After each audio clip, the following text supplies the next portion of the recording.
Halo guys, welcome to Geralitan Channel XZ.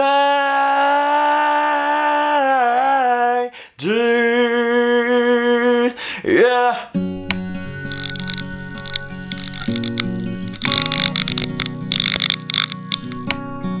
Oke, jadi kali ini gue mau bikin video yang lebih serius. Tapi ini bener-bener kali ini gue mau serius. Jika kalian berekspektasi video ini akan menjadi lucu, dan I will disappoint you, cause it will not. Tapi semoga video ini berfaedah, menginspirasi, dan membuka mindset kalian kali ya.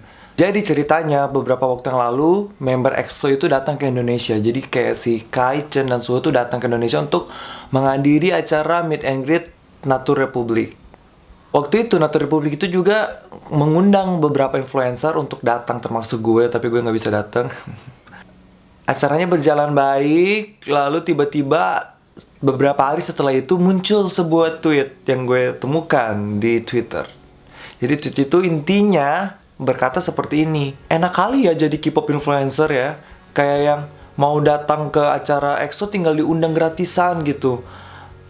Ada kata-kata gratisan lah pokoknya. Padahal mereka tuh bukan EXO stan. Apa mendingan gue jadi K-pop influencer aja ya? Sebenarnya komentar-komentar seperti ini tuh banyak banget, seringkali terjadi ketika kita, para K-pop influencer tuh diundang ke event-event seperti ini. Banyak sekali orang-orang tubir yang gak suka kalau K-pop influencer itu diundang gratis ke event-event K-pop. Jadi gue tuh kayak gatel banget pengen kasih tau ke kalian, bitch, it's not a free ride, okay? Ini bukan gratisan. Kita para K-pop influencer berjuang bertahun-tahun untuk sampai ada ke titik ini. Gue nggak tahu dengan kisah perjuangan teman-teman gue yang lain, kayak si Alfi, si Reza, si Kevin, dan lain sebagainya. Gue nggak tahu kisah mereka. Tapi yang gue tahu, Kak Tiffany tuh dia mulai nge-YouTube tuh dari 11 tahun yang lalu. It's freaking 11 years for her to be Tiffany Afiba yang sekarang. Di video kali ini gue mau menceritakan kisah gue.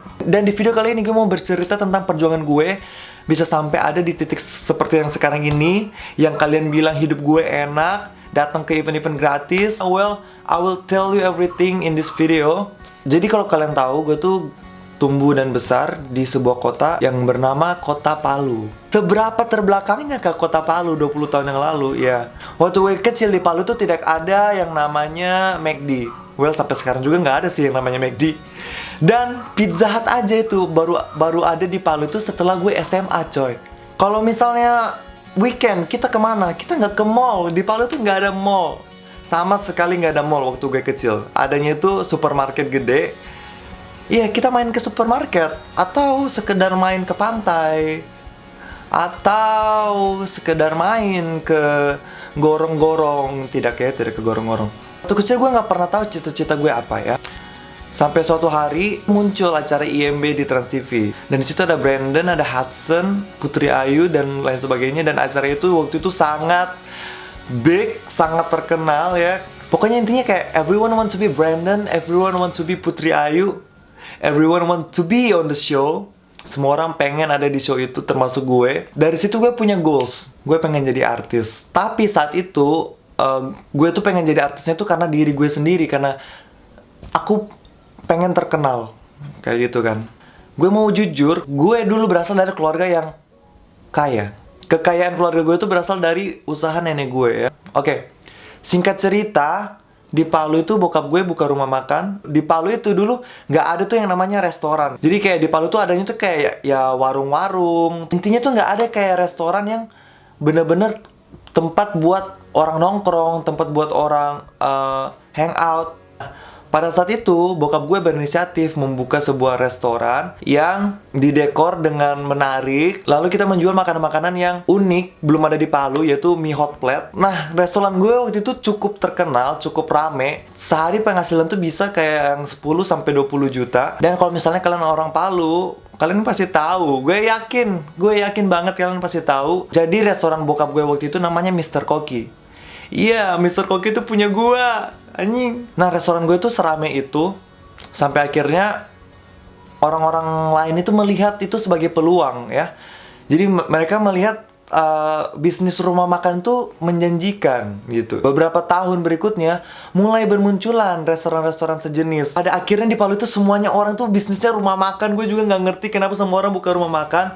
Sementara kota Palu tuh kota kecil, dimana penduduknya ya itu-itu aja. Jadi bayangin kayak kalau misalnya pizza, ini ada seloyang pizza dibagi dengan banyak orang. Karena banyaknya restoran-restoran lain yang buka, akhirnya pendapatan gue menurun. Ditambah nenek gue meninggal, yang menjadi awal dari titik terendah kehidupan keluarga gue. Nah, setelah nenek gue meninggal, bokap gue tuh mengalami suatu kejadian yang di sini tuh gue nggak bisa ceritain kejadiannya itu apa. Intinya adalah karena kejadian tersebut, bokap gue harus kehilangan uang sebesar ratusan juta atau mungkin lebih. Ya, kayaknya lebih deh, miliaran. Iya, tapi waktu itu gue masih belum tahu. Karena waktu itu gue masih SMP. Kayak bokap dan nyokap tuh nggak mau cerita.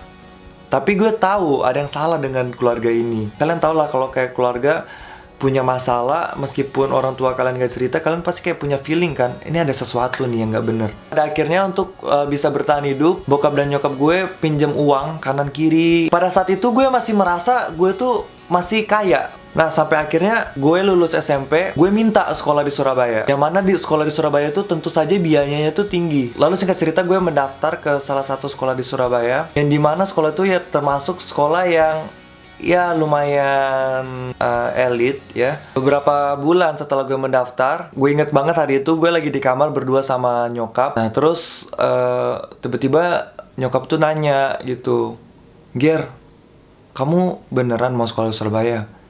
Terus kata gue, "Iya." Terus kata nyokap gue, "Nggak mau sekolah di sini aja," gitu kan. Terus kata gue, "Kenapa emang?" "Nggak apa-apa." Gue tanya lagi kan, "Kenapa memangnya emang?" gitu kan. Akhirnya di situ ceritalah nyokap gue di situ. Nyokap gue nangis-nangis di situ. Dia cerita kalau intinya sekarang keluarga gue tuh gali lubang tutup lubang, ngutang sana sini biar bisa bertahan hidup. Sambil menjalankan bisnis restorannya yang biasa aja, tidak seramai dulu. Di situ gue kayak langsung tertampar gitu kan. Oke, keadaan sekarang sudah berubah. Gue udah bukan lagi orang yang kaya. Besoknya itu gue langsung bilang sama bokap, pas saya tidak jadi mau SMA di Surabaya. Terus kata papa, "Kenapa tiba-tiba begitu?" "Iya, nggak mau aja, pengen di Palu aja gitu." Terus bokap gue langsung tahu. Bokap gue nanya, "Mama bilang apa sama kamu?" Ya gue cerita apa yang mama gue ceritain ke gue. Terus kata bokap tuh seperti ini, "Ger, pokoknya kau harus tetap sekolah di Surabaya. Karena kalau kau tetap sekolah di Palu, kau nggak akan pernah sukses ya. Palu ini kota kecil. Tentu berbeda kalau kau sekolah di Surabaya. Pergaulanmu, mindsetmu. Kalau masalah biaya bukan tugas kau yang mikirkan biaya sekolah. Orang tua itu pasti udah punya simpanan untuk pendidikan anak-anaknya. Jadi kau tidak usah pikirkan biaya. Kau sekolah aja yang betul di Surabaya biar bisa jadi orang sukses, biar bisa bantu papa dan mama." Akhirnya gue pindah ke Surabaya. Nah, beberapa tahun kemudian bokap itu ke Surabaya untuk menghadiri pernikahan salah satu kerabat ya. Pada saat itu MC-nya itu adalah Ayu Dewi dan Pinkan Mambo ya. Nah, setelah acara itu selesai, kerabat papa ini datang sama papa cerita-cerita segala macam tentang pernikahan tersebut. Lalu dia bilang kalau misalnya ngundang Ayu Dewi dan Pinkan Mambo itu harganya tuh kayak adalah beberapa nominal. Dan gue tuh denger. Pada saat itu juga gue tahu goals gue harus kemana. Gue pengen jadi artis. Tapi berbeda dengan cerita gue yang dulu. Kalau misalnya dulu gue pengen gue terkenal, tapi kali ini gue tuh pengen jadi artis. Gue bukan mau ngejar fame, gue bukan mau ngejar tenar, tapi kali ini tuh murni karena gue tuh pengen bantu bokap dan nyokap gue. Nah, jadi pada saat itu saking pengennya jadi artis, gue bertanya, gue ini bisa apa ya? Sampai akhirnya tuh gue nekat ikut audisi X Factor. Dan kalian tahulah apa yang terjadi waktu di audisi itu. Kalau gue lolos, udah pasti gue terkenal. Pada saat itu gue tuh bener-bener merasa gue punya mimpi, tapi gue nggak tahu harus melangkah kemana nih ya. Nah, waktu itu di YouTube itu belum terlalu rame seperti sekarang. Gue upload lah video gue nyanyi di situ. Nggak ada yang nonton. Akhirnya video itu gue take down. Jalan gue bukan di cover lagu nih. gue cari lagi, lalu gue kayak mengingat-ingat nih, gue tuh kayak kalau misalnya di kelas, kayak kalau misalnya di tongkrongan, gue tuh kalau nyeletuk itu orang-orang tuh pasti ketawa gitu. Kayaknya bakat gue emang di sini deh, bakat gue tuh kayaknya di menghibur orang dengan celotehan gue, dengan kegoblokan gue, kayak gitu kan. Singkat cerita lagi, rilis lah Instagram. Setelah Instagram rilis, Instagram tuh berkembang dari yang awalnya cuma foto doang, akhirnya sekarang bisa video. Ya, karena sekarang udah bisa video, muncullah kreator-kreator pelopor nih seperti Indofitgram, Sakayuf, Chandra Leo. Mereka mengupload konten-konten yang lucu hanya dengan 15 detik gitu kan. Nah, waktu itu gue tuh langsung jatuh cinta sama Sakayuf. Gue suka konten dia. Terus kayak yang gue mulai berkonten. Tapi waktu itu bukan video. Waktu itu gue kontennya itu memes. Gue buatlah memes waktu itu. Gue upload di pad. Wah, lumayan nih yang nge-like 3 orang nih. Karena biasanya gue tuh kalau check-in apa segala macam tuh kagak ada yang nge-like. Begitunya gue upload foto, banyak yang nge-like, banyak yang nge-repad gitu kan. Seneng kan gue. Wah, kayaknya lucu nih memes buatan gue. Akhirnya gue beranikan diri, gue upload di Instagram. Wah, set. Gue kasih hashtag banyak, set, dagelan, ngakak kocak lucu, apa memes Indonesia, segala macam. Gue kasih hashtag kan. Nah, dari situ lumayan yang nge-like itu kayak yang ada 12 orang. Itu menurut gue tuh udah keren. Karena tulisan nama-nama itu udah berubah jadi angka kan. Kalian kalau misalnya upload foto di Instagram, kayak kalau misalnya likes-nya itu di bawah 5, itu tulisan likes-nya itu masih berupa kayak username kan. Kalau udah di atas 12, tulisannya itu udah berubah jadi angka kayak 120 likes, 130 likes. Nah, gue tuh merasa udah keren gitu. Jadi itu memotivasi gue untuk membuat memes. Memes gue di repost sana sini. Gue bahagia, followers gue mulai bertambah. Dari yang awalnya cuma 400 jadi 1000, jadi 2000, jadi 3000, jadi 4000 kan. Di sini tuh gue merasa kayaknya ini deh jalan gue. Ini deh passion gue di sini kayaknya, di membuat konten. Gue berpikir waktu SMA gue pengen jadi artis, tapi gue nggak tahu caranya gimana. Gue mencoba audisi X Factor gagal, lalu gue mencoba di Twitter tidak jalan, lalu gue mencoba di SFM tidak jalan. Semuanya gue coba, audisi ini, audisi itu, audisi online ini, audisi online itu, tidak ada yang terima gitu. Dan gue tuh merasa kayak semua pintu tuh ditutup kan. Nah, ketika gue mulai membuat konten di Instagram, gue merasa kayak inilah pintu yang dibukakan Tuhan buat gue gitu kayak. Jadi kayak yang tiba-tiba semuanya tuh terasa seperti kebetulan gitu. Kayak konten gue di repost sana sini, gue nggak bakal bisa growing kalau misalnya konten gue nggak di repost. Gue di notice dagelan, gue masuk komunitas memein aja. Di situ banyak sekali konten kreator, ada Rachel Goddard, ada banyak lah. Bahkan dulu ada Ria Ricis di situ. Semuanya tuh berasa seperti kayak yang pintu itu sengaja dibukakan buat gue. Tapi gue sadar kalau misalnya gue tidak terus membuat konten, bisa aja pintu ini kembali terkunci. Pintu ini bakal kembali tertutup. Jadi kayak pada saat itu gue terus membuat konten, gue terus upgrade diri gue. Kalau kalian tahu waktu awal-awal membuat memes di Instagram, selama setahun penuh gue selalu upload memes. Tidak pernah tidak upload. Kayak yang tiap hari selama setahun gue pokoknya harus terus upload. Bayangin, selama setahun penuh gue upload terus tiap hari tanpa henti. Ada saat-saat dimana gue tuh merasa kayak yang gue tuh stuck. Gue tuh followers gue tuh nggak nambah-nambah, bahkan menurun. Apa mungkin konten gue nih yang salah nih? Orang udah mulai bosan dengan konten gue kan. Nah, jadi di situ gue mencari cara lagi bagaimana agar orang tuh tidak bosan dengan konten gue. Dari yang awalnya gue hanya buat memes, akhirnya daripada ide-ide gue jadiin memes, bagaimana kalau ide-ide gue jadiin video biar lebih menarik kan. Gue belajarlah cara ngedit video di YouTube. Dari cerita ini yang ingin gue sampaikan adalah kalau misalnya kalian bilang enaknya jadi K-pop influencer itu datang ke acara gratis, ya jalan-jalan gratis, semuanya gratis. It's not actually a free ride, cause we work for it. At least I work for it, okay? Yang kalian lihat sekarang ini adalah realitas yang sudah jadi, ya. Tapi di balik itu, kalian nggak pernah tahu proses gue tuh kayak gimana. Makanya itu gue ceritain ke kalian. Ketika kita melihat kehidupan orang lain, udah pasti kita melihatnya tuh kayak orang lain tuh lebih enak hidupnya dari kita. Everyone has their own struggle. Kalau kalian melihat hidup gue enak, kalian nggak tahu kan cerita di balik hidup gue. Bokap gue harus kehilangan miliaran rupiah, sampai akhirnya bokap gue harus pindah ke Bali.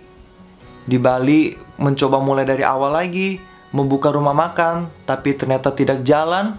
Rumah makan kita di Bali sepi. Sampai sekarang nyokap gue nggak ngapa-ngapain di Bali, dan bokap gue adalah supir driver online. Kalian nggak tahu kan cerita-cerita seperti itu. Jadi jangan pernah merasa kehidupan orang lain tuh lebih baik dari kalian. Karena bisa aja orang yang kalian pikir kehidupannya lebih baik itu malah berpikir kehidupan kalian yang lebih baik. Daripada kita berpikir enak ya jadi dia, hidupnya enak dan segala macam. Kenapa kita nggak berusaha lebih giat lagi agar kehidupan kita yang menjadi lebih baik ya? Bermimpilah teman-teman, dan kalian harus yakin dengan mimpi kalian ya. Jadi kalau mau dipikir secara logika, gue tuh dulu hanyalah seorang anak kecil yang tumbuh dan besar di kota Palu. Gue nggak punya tampang, gue nggak punya kesempatan, gue nggak punya apapun itu. Gue hanyalah seorang anak kecil yang punya mimpi untuk menjadi artis. Tapi sekarang instead of artis, gue lebih pengen disebutnya entertainer aja, karena gue entertain people. Gue waktu mulai main sosial media, gue jerawatan parah banget ya.